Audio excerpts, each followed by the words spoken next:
Dili tanang balaod sa Old Testament giwagtang ni Kristo. Bakak na igsuon ko nga doktrina.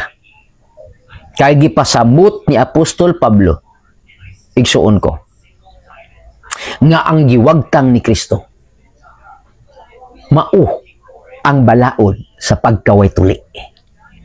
Klaro igsuon. Karon, kay gitanggal man ni Kristo ang balaod sa pagkaway tuli, naapil ba ang napulo ka sugo? Wagi mabasa nga naapil ang napulo ka sugo. Kung mabasa nato siguro, kung naa sila'y mabasa nga ang giwagtang ni Kristo ang pagkaway circumcision o giapil ang napulo ka sugo, kana mo tuota. Ang problema lang kay si Pablo nagwali man pod nga gipalig-on niya ang napulo ka sugo.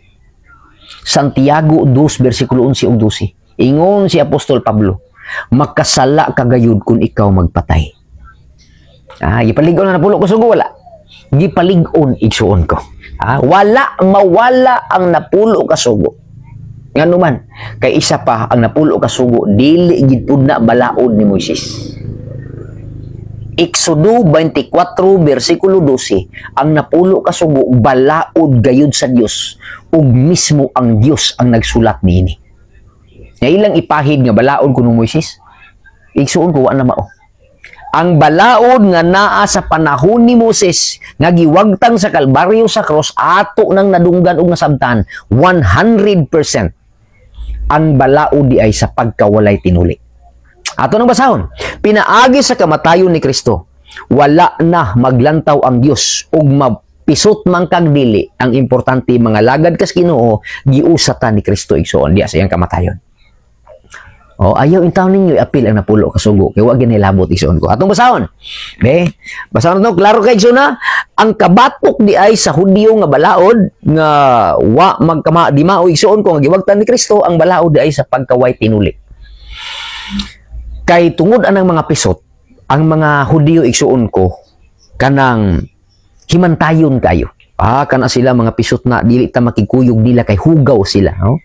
Giisip manggod sa mga Hudiyo nga hugaw ang mga taong way tuli, mga higala ko, mga kaigsuonan ko. No? So, klaro na nasabtan, nga nagwali nga wala na, giwagtang na ang kasuguan sa Old Testament, nagpasabot na nga wala sila makasabot sa kamatuoran, mga kaigsuonan. Atong basahon ang Galacia 3:26. No? Atong klarohon igsuon ko, unsay giingon sa Galacia 3:26. Ato gining masabtan igsuon ko pag maayo. Nung kung magwalit ta nga wala nay kasuguan sa Old Testament, dako ng bakak mga kagalaan mga kaigsuonan. No? Ato basahon. Galacia. Okay. Haraman to, dira.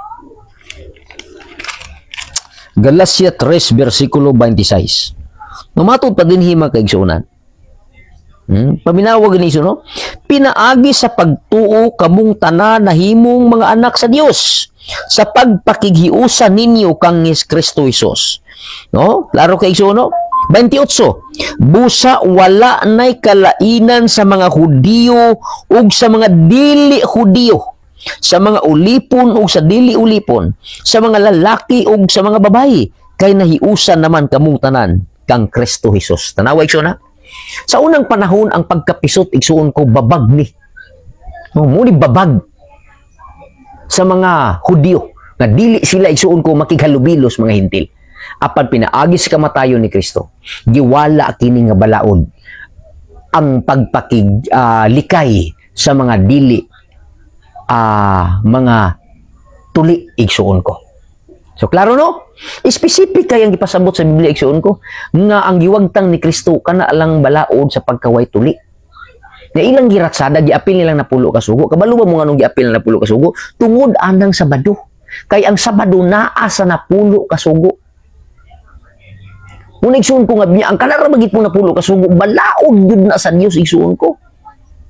No? Karon atong basahon, dugang, unsa pa man ang ikaduhang balaod nga gilansan ni Kristo, giwagtang ni Kristo.